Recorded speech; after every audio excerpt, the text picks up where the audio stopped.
A los 72 años, lo último que esperaba era estar parada en la acera de una noche de diciembre en Toluca, como una maleta en la mano y la puerta de mi propia casa cerrada a mis espaldas. La mujer que mi hijo eligió como esposa me llamó lastre, con esa voz firme de quien practicó la frase frente al espejo. Lo que ella no sabía era que Eu había pasado 30 años construyendo silenciosamente algo que cambiaría para siempre lo que esa palabra significaría. Y cuando la verdad finalmente salió a la luz esa noche, toda la ciudad estaba mirando. Pero antes de continuar, checa si ya estás suscrito al canal y escribe en los comentarios: ¿desde dónde estás viendo este video? Nos encanta saber hasta dónde están llegando nuestras historias. Tengo 72 años, artritis en ambas manos, una rodilla izquierda que tiene opiniones propias sobre el clima, y hasta esa noche de viernes creía que sabía exactamente cómo estaban las cosas en mi mundo. Estaba equivocada. La casa era mía. 4 recámaras, piso de madera de encino que yo misma elegí cuando tenía 40 y tantos, y aún creía que las cosas bonitas duraban para siempre. Pagué las últimas mensualidades en 2019, solita, con el dinero que fui ahorrando centavo a centavo después de que mi esposo, Aurelio, murió. Firmé las escrituras a nombre de mi hijo Marcos hace 3 años, cuando la rodilla se puso mal tras la cirugía y él me dijo: «Mamá, ven a vivir con nosotros, es temporal, solo en lo que te recuperas». Temporal. Palabra traicionera. Palabra que cambia de tamaño dependiendo de quién la use. Aquel viernes, 9 de diciembre, lo escuché todo desde mi cuarto, el pequeño, el que estaba al fondo del pasillo, que antes era una bodega de despensa antes de que Marcos lo limpiara para mí. Las paredes de esa casa eran delgadas como promesas, y la voz de Jimena, mi nuera, no hacía ningún esfuerzo por ser discreta. Ella hablaba con esa cadencia calculada de quien eligió cada palabra con anticipación. Decía que yo ocupaba demasiado espacio, que interfería en la crianza de los nietos, que me había vuelto una carga. Y Marcos se quedaba en silencio al otro lado de la cocina. Y ese silencio me dolió más que cualquier palabra que ella dijo. Me levanté de la cama despacio. Agarré el abrigo café que compré hace más de 20 años en una tienda del centro histórico que hoy es una farmacia. Agarré la bolsa que mantenía lista desde hace 15 años. Hábito antiguo, de una vida que Marcos nunca supo que yo tenía, y fui hacia la puerta. No entré a la cocina para confrontarlos. No era el tipo de escena que quería tener. Fui directo a la salida, y cuando Marcos me vio en el pasillo, con el abrigo puesto y la bolsa en la mano, solo dijo: «Mamá, solo eso». No fue un ruego. No fue un arrepentimiento. Fue una constatación, como si estuviera nombrando un problema que no sabía cómo resolver. Yo abrí la puerta y salí. La noche de diciembre en Toluca no tiene piedad. El viento viene de un ángulo que parece personal, que parece elegido específicamente para ti. Me quedé parada por un instante en el porche, mirando la calle cubierta de un aguanieve leve, pensando que había sido expulsada de mi propia casa con tanta eficiencia que ni tuve tiempo de indignarme bien. Entonces Jimena apareció detrás de mí, en el umbral. No sé si fue impulso o si ella lo había planeado también, pero lo que dijo, lo dijo recio, con esa firmeza de quien finalmente soltó lo que estaba guardando. «Váyase, doña Lucía. Usted nunca fue nada más que un peso aquí». No fue un susurro. No fue algo que pudiera negarse al día siguiente. Palabras limpias, pronunciadas con claridad, en el frío de diciembre. Marcos estaba detrás de ella. Vi su sombra en el vidrio de la puerta. No dijo nada. Bajé los 3 escalones de la entrada y empecé a caminar por la banqueta. No tenía destino.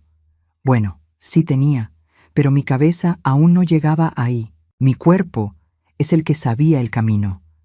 Caminé 2 cuadras antes de que la rodilla empezara a reclamar con seriedad. El frío aprieta las articulaciones de un modo que ningún médico explica bien, que ninguna medicina resuelve por completo. Me detuve en una parada de camión, me apoyé, respiré profundo. No estaba cayendo nieve pesada, pero estaba chispeando. pequeños copos que se posaban en los hombros del abrigo café y se quedaban ahí, quietos, como si no quisieran irse.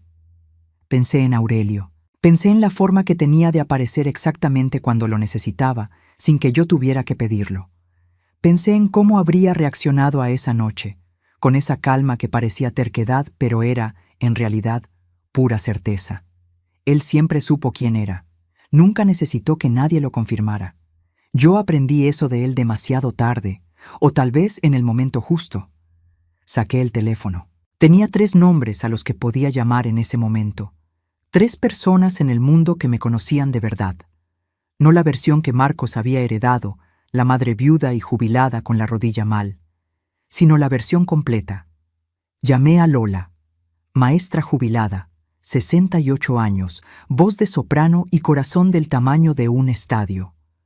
Contestó al segundo tono, como siempre. Dije solo dónde estaba.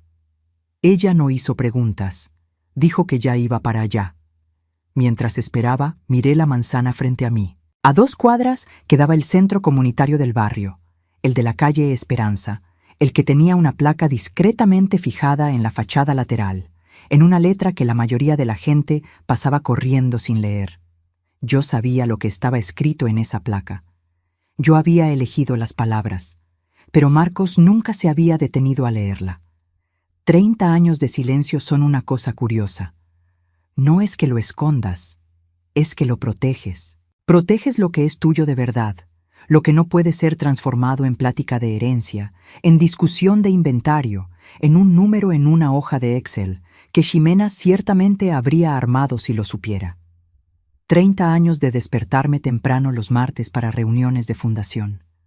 30 años de firmar documentos con el apellido de soltera de mi madre, Beatriz, porque quería que aquello fuera de ella, de su memoria, no de mi vanidad. 30 años de ser llamada la jubilada que no hace nada. Los faros del coche de Lola aparecieron en la esquina. Se bajó antes de estacionarse bien, vino caminando rápido bajo el frío, y cuando llegó cerca, no dijo nada. Solo me miró. Hizo ese sonido bajito que hace cuando entiende todo sin que necesites explicarlo, y me pasó el brazo por los hombros. «Vámonos», dijo ella. Entré a su coche con la bolsa en el regazo, la rodilla latiendo, el abrigo con escarcha en los hombros. No lloré, no porque no quisiera, sino porque había algo más fuerte que la tristeza operando en mí en ese momento. Algo que solo lograría nombrar más tarde, cuando la noche terminara y entendiera lo que se había puesto en movimiento. La ciudad pasaba por la ventana.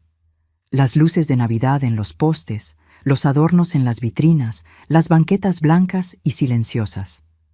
Toluca en diciembre tiene una belleza fría que nunca aprendí a no sentir, incluso después de todos estos años. Lola manejó sin preguntar a dónde. Ella sabía, claro que sabía. Detuvo el coche en la calle Esperanza, frente al centro comunitario, y me quedé mirando por la ventana por un momento antes de salir. El edificio estaba iluminado.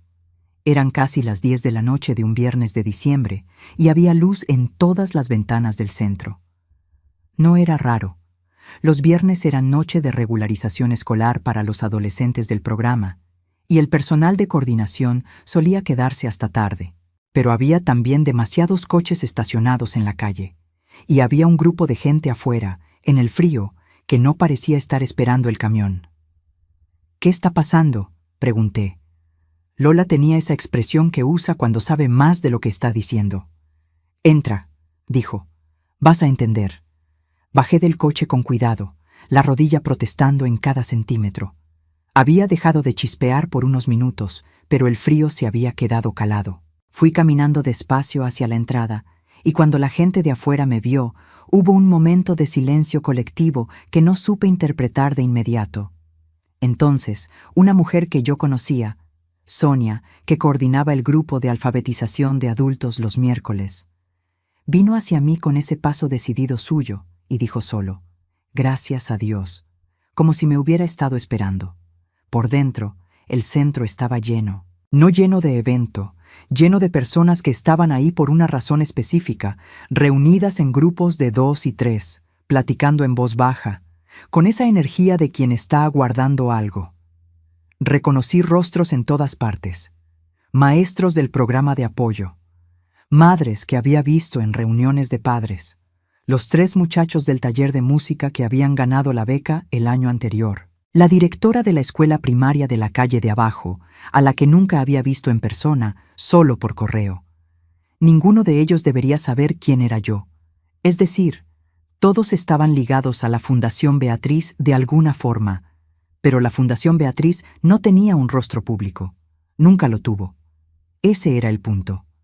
Sonia me guió al fondo del salón, a la oficinita que funcionaba como coordinación, y cerró la puerta. Era un cuarto pequeño, con un escritorio, sillas plegables, un estante lleno de carpetas de colores y en la pared un tablero de corcho cubierto de fotos de alumnos graduados a lo largo de los años. Me había sentado en esa oficina cientos de veces, pero nunca de esa forma, con la bolsa aún en la mano, el abrigo mojado, recién salida de mi propia casa por segunda vez en la vida. La primera había sido cuando Aurelio murió y no pude quedarme entre esas paredes por 3 días seguidos. Salí caminando y solo volví cuando tuve a dónde volver. ¿Cómo te enteraste?, le pregunté a Sonia. Lola llamó, dijo ella. Pero Lola no fue la única. Margarita también llamó. La hija de la señora de la esquina, ¿sabes? Ella te vio saliendo. El pueblo chico dentro de la ciudad grande. Así funcionaba el barrio. Siempre funcionó así. Sonia puso una taza de café en mi mano antes de que yo lo pidiera, y salió a buscar algo para ponerme en la rodilla. Me quedé sola por unos minutos en esa sala, con el café caliente entre las palmas de las manos con artritis, mirando las fotos en la pared. Rostros jóvenes con toga y birrete, sonriendo con esa sonrisa específica de quien no imagina todavía cuánto el mundo va a poner a prueba esa sonrisa. Muchos de esos rostros los había visto crecer en fotos anuales enviadas por el programa. Ninguno de ellos sabía mi nombre, o al menos eso pensaba yo. Había una foto más grande en el centro del tablero que yo no había puesto ahí. Era reciente, debía tener unos 2 años, y mostraba a un grupo de graduados frente a este mismo edificio, con la placa de la fachada lateral visible al fondo. La placa con las palabras que yo había elegido. Construido por Beatriz, con amor, en silencio, para siempre. Sonia volvió con una bolsa de hielo improvisada y una mirada que tenía preguntas, pero no hizo ninguna. Ese es el tipo de amistad que solo construyes después de los 60, la que sabe cuándo callar. Mientras el hielo aliviaba la rodilla, oía afuera el murmullo creciente de más gente llegando. Y empecé a entender que Lola había hecho más que llamar a Sonia. Lola había jalado un hilo, y el hilo había jalado otro, y a las 10 de la noche de un viernes frío, algo se estaba armando en ese salón sin que yo lo hubiera pedido y sin que pudiera detenerlo. 30 años de silencio, pensé. Y todo lo que se necesitó fue una noche para que terminara. A las 11 de la noche, había una cámara de televisión frente al centro comunitario. Sonia vino a contármelo con ese tono de quien trata de preparar a alguien para una noticia que no tiene forma de suavizar.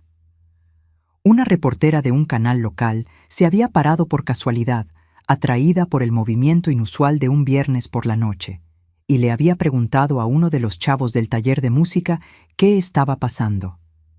Él le contó, así de simple.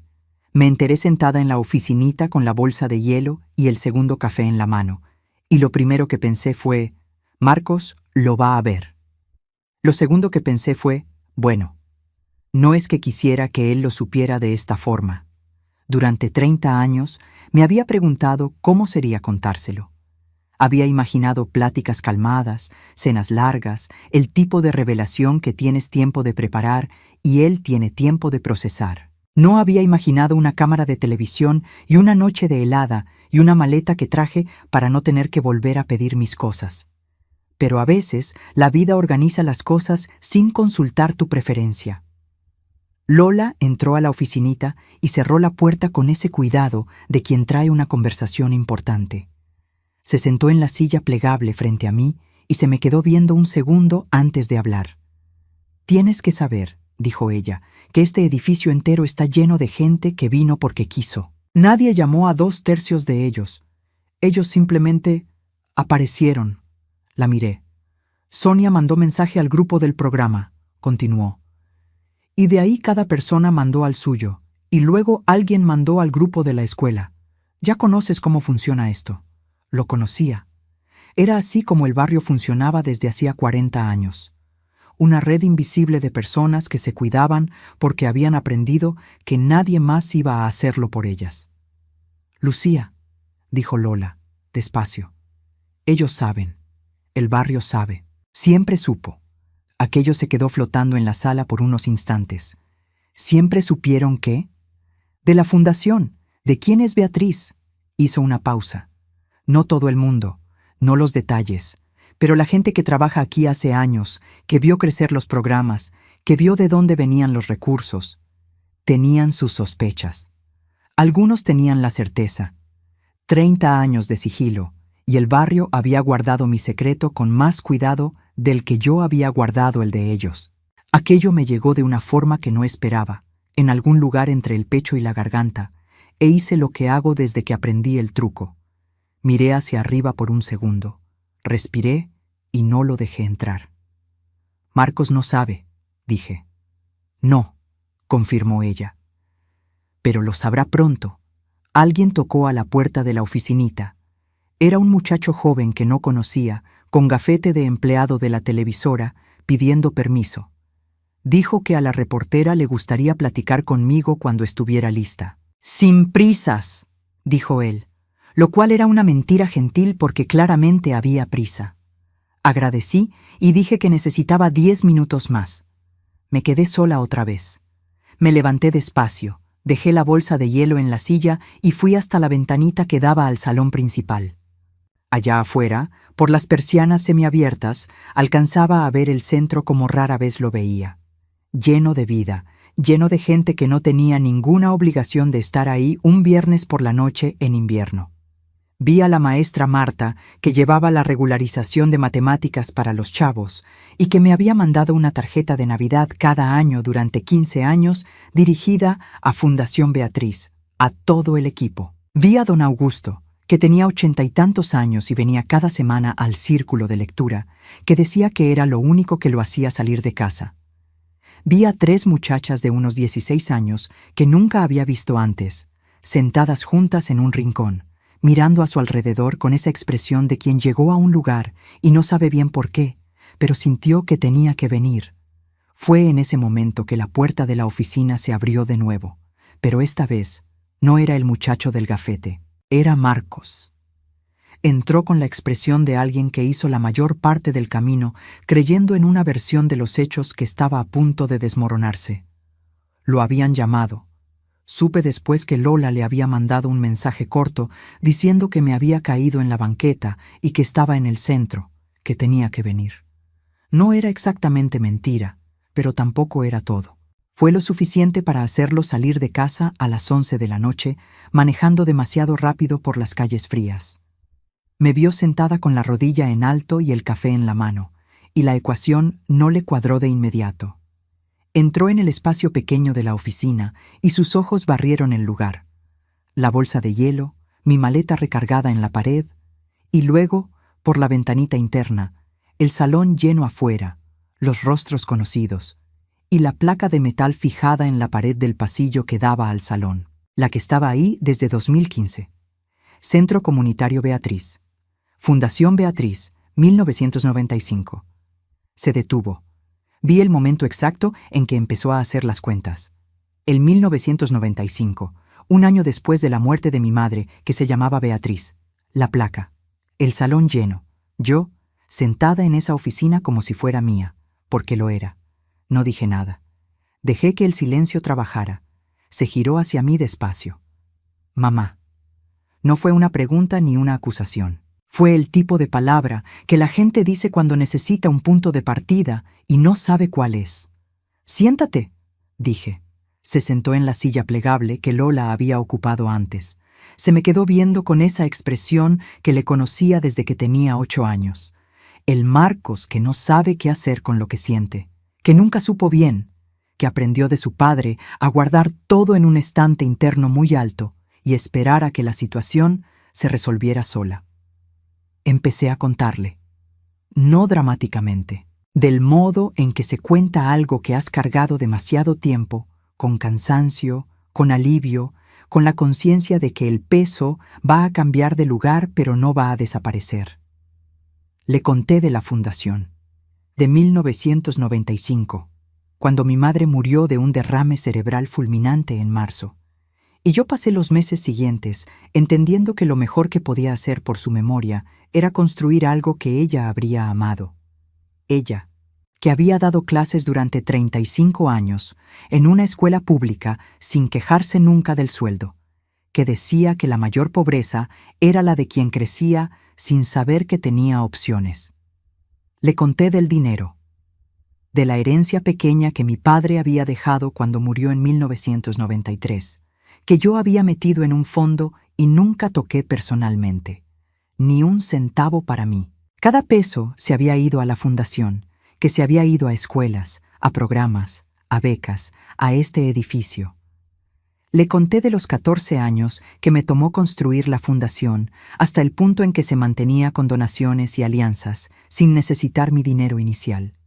Le conté de las madrugadas de martes, armando reportes que Marcos pensaba que eran crucigramas en la pantalla de la computadora. Le conté del nombre, Beatriz, no Lucía, porque quería que fuera de ella, no mío. Marcos escuchó todo sin interrumpir. Sus ojos se fueron llenando de una forma que trató de contener, y reconocí el esfuerzo porque era el mismo que yo hacía siempre que alguien mencionaba el nombre de mi madre por sorpresa. Cuando terminé, el silencio duró unos 20 segundos. «¿Por qué no me lo dijiste?», dijo bajo, no enojado, dolido de un modo más profundo. «Porque se lo habrías dicho a Jimena», dije, simplemente, sin rencor en la voz, porque ya no había espacio para el rencor esa noche. Y Jimena habría convertido esto en una plática sobre herencia y patrimonio. Y esto nunca se trató de herencia. Hice una pausa. Era sobre tu abuela. Era sobre hacer algo que durara más que yo. Él puso los codos en las rodillas y el rostro en las manos. Lo dejé estar así por un momento. Afuera, oí la voz de la reportera, haciéndole una pregunta a alguien, y oí la voz de Sonia respondiendo con esa firmeza de quien pasó la vida entera diciendo la verdad sin disculparse por ella. Oí el salón, los pasos, el murmullo de un lugar que estaba vivo por decisiones tomadas en silencio durante décadas. Oí el edificio respirar, este edificio que yo había comprado, remodelado, al que le había cambiado el techo y cuyo sistema eléctrico había fundado desde cero. Este edificio que llevaba el nombre de mi madre en la fachada lateral en letras que Marcos había pasado años viendo sin leer mientras manejaba. Ella habría amado esto, dijo finalmente con la voz raspada. No era una pregunta. Ella lo amó mientras yo lo construía, dije. Ella no estaba aquí para verlo, pero yo hablaba con ella mientras trabajaba. Hábito viejo. Él levantó la cabeza. Tenía los ojos rojos. Mamá, lo que ella dijo esta noche, hoy no. Mi voz fue firme, sin crueldad. Hoy no hay espacio para eso. Hoy acepto una disculpa, que es la tuya, y mañana vemos lo demás. Pidió perdón. Del modo en que los hombres de su familia siempre pedían perdón, sin adornos, sin rodeos, mirando a los ojos. Perdóname, dijo. Debí haber dicho algo. Me quedé parado y no debí. Había más cosas que decir, muchas más, pero él tenía razón en que esa era la parte que importaba primero. Lo demás vendría después. Salí de la oficinita con él todavía sentado ahí, necesitando un minuto con sus propios pensamientos, y fui al pasillo. Lola me encontró casi de inmediato y me puso la mano en el brazo con ese apretón firme suyo. No dijo nada. No hacía falta. La reportera estaba en la entrada del salón, joven, seria, con el bloque de notas en la mano y el camarógrafo detrás ajustando el equipo. Me vio y caminó hacia mí con esa cortesía de quien fue entrenada para ser menos amenazante de lo que la situación amerita. Dijo que había oído hablar de la Fundación Beatriz a través de la gente que estaba en el centro esa noche. Dijo que le gustaría entender mejor qué era. Dijo que había una historia aquí. Había 30 años de historia. Había 14 escuelas en 3 estados. Había 231 becas universitarias, el número que había checado en el último reporte de junio. Estaba este edificio, este salón, estas personas que habían aparecido en una noche de invierno porque supieron que algo andaba mal y decidieron que no era asunto suyo quedarse en casa. «Deme 2 minutos», le dije. Fui al baño del fondo, el chiquito, el que tenía un espejo manchado que necesitaba cambio hace 2 años y que yo había anotado para la próxima reunión de presupuesto. Me miré al espejo. 72 años, abrigo café viejo, rodilla que latía en ciclos regulares, cabello blanco que había dejado de teñir cuando decidí que tenía cosas más interesantes que hacer con mi tiempo. Pensé en Aurelio, pensé en mi mamá, pensé en los 30 años de reuniones de martes, de reportes nocturnos, de decisiones tomadas en silencio sobre a dónde iba el dinero, sobre qué programa necesitaba más apoyo, sobre qué escuela se estaba cayendo a pedazos por falta de recursos. Pensé en Ximena, en ese momento, viendo el noticiero de las 11 en una casa que había sido mía antes de ser de ella. Volví al salón. La reportera me esperaba con la cámara ya posicionada. La gente alrededor abrió un espacio discretamente, como quien entiende que está siendo testigo de algo. Me quedé de pie con mi bolsa al hombro, mi abrigo café, mi rodilla con sus opiniones. Miré a la cámara y pensé que, en algún lugar, a 14 manzanas de ahí, en una sala que un día fue mía, una televisión estaba encendida. «Puede preguntar», dije. La reportera preguntó qué era la Fundación Beatriz. Pensé por un segundo antes de responder. No porque no lo supiera, porque quería decirlo de la forma correcta, la forma que mi madre habría usado si hubiera sido ella la que construyó. «Es una historia de amor», dije. «Empezó cuando mi madre murió, y necesité una forma de no dejar que se fuera por completo. Duró 30 años, y todavía está sucediendo». La reportera preguntó por qué el silencio, por qué 30 años sin hacerlo público. «Porque no era para ser público», dije. «Era para ser útil. Hay una diferencia grande entre esas dos cosas». Preguntó qué me había traído al centro esa noche. Hice una pausa. Miré el salón lleno, a Sonia apoyada en la pared con los brazos cruzados y una sonrisa que trataba de contener. A los 3 muchachos del taller de música sentados en el piso, con los instrumentos en el regazo, como si esperaran una señal. A don Augusto, que se había quedado dormido en una silla en la esquina con toda la dignidad de alguien que decidió que se quedaría hasta el final. «La gente vino», dije, «así que yo vine también».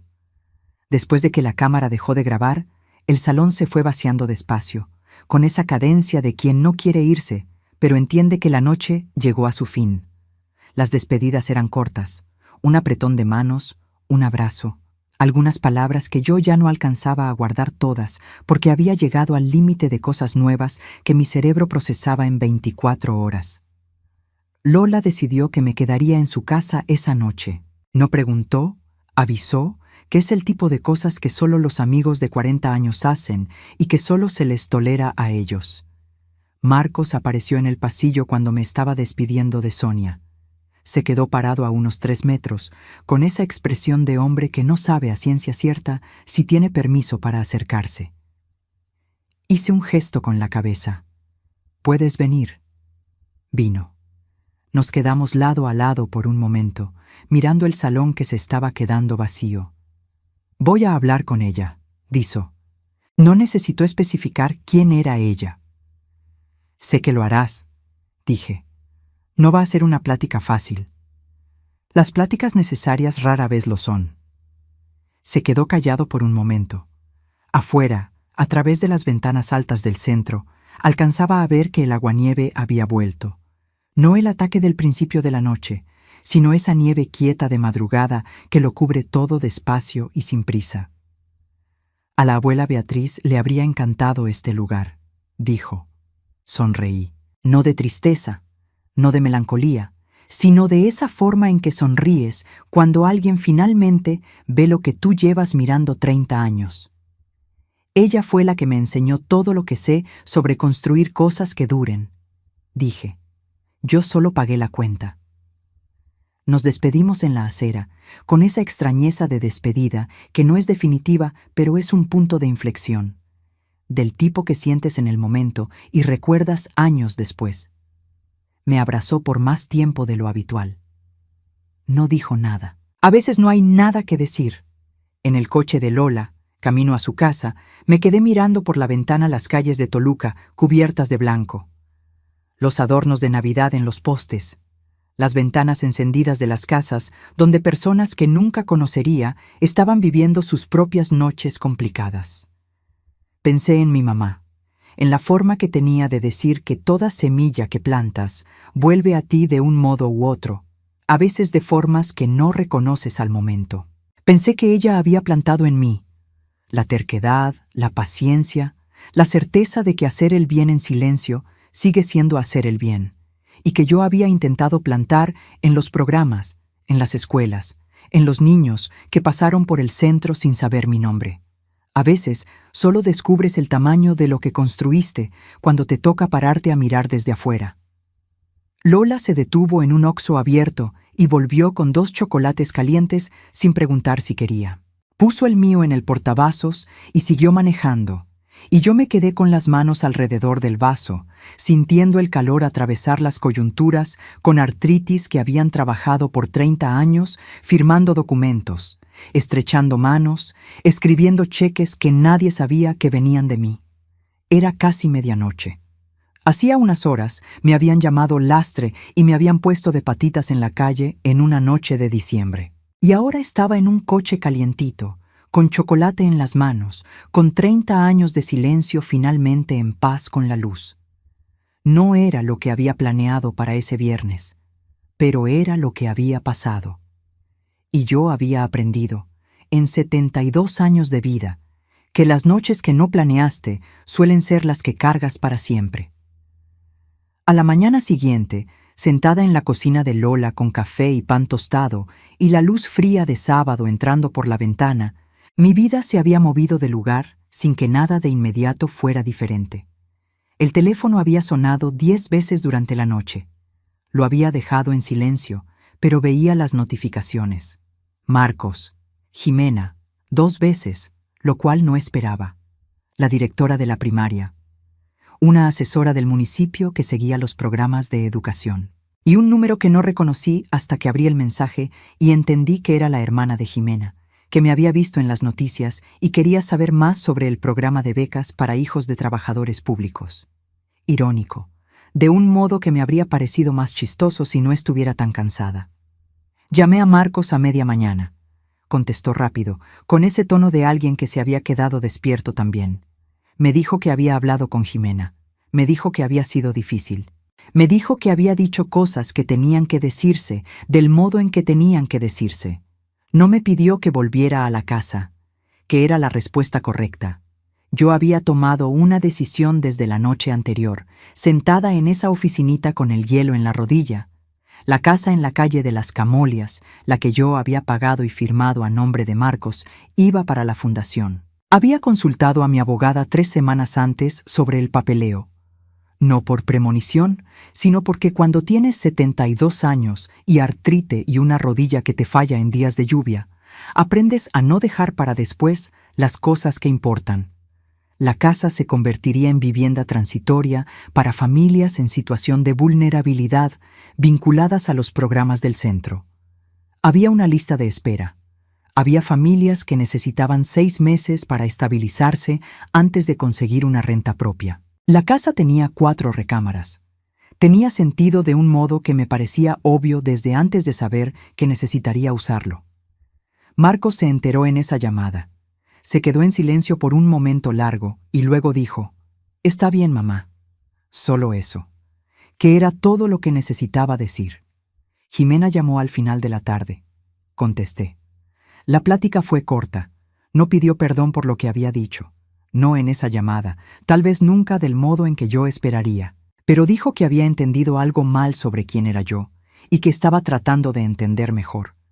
Era un comienzo pequeñísimo, del tipo que puede ser el inicio de algo o puede no ser nada. Yo no lo sabía, no necesitaba saberlo todavía. Lo que yo sabía era esto: no era un peso, nunca lo había sido, y ya no necesitaba la aprobación de nadie para saberlo. En los días que siguieron, la historia corrió. El noticiero local dio seguimiento. Un periódico del estado pidió una entrevista. El municipio mandó un oficio pidiendo una reunión para discutir una alianza formal. La Fundación Beatriz, que había existido en silencio por 30 años, de repente tenía un rostro. El mío, con 72 años, abrigo café y rodilla obstinada. Me acostumbré a eso despacio. No era por lo que lo había construido, pero el trabajo era demasiado bueno para quedarse escondido por más tiempo. Mi mamá habría dicho que las cosas tienen su propio tiempo para aparecer. Yo había esperado el tiempo de ella.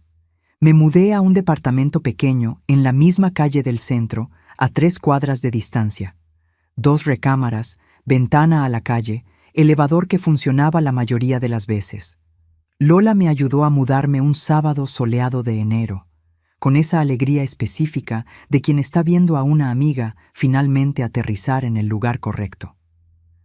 Puse en la pared de la sala una foto de mi madre. No el retrato formal de su cumpleaños 80 que estaba en todos los álbumes de la familia, sino una foto vieja que yo había guardado por décadas. Ella en la sala de la casa donde crecimos, sentada en el sillón amarillo, riéndose de algo fuera de cuadro, con esa risa que le tomaba toda la cara. Cada mañana, antes del café, me quedo un segundo frente a esa foto. No para pedir permiso, no para pedir fuerza, solo para recordar de dónde vinieron las mejores partes de lo que soy. 30 años es mucho tiempo para cargar un secreto. Pero a veces el silencio es la forma más honesta de decir que una cosa le pertenece a alguien que ya no está aquí para recibirla. Yo cargué el silencio hasta que ya no me necesitó más. Y cuando la puerta se cerró aquella noche de diciembre y el viento frío de Toluca me encontró en la banqueta y me quedé parada por un segundo sin saber exactamente a dónde ir, fue mi madre la que me orientó, como siempre. 3 cuadras a la izquierda, el edificio iluminado, su nombre en la fachada, a casa.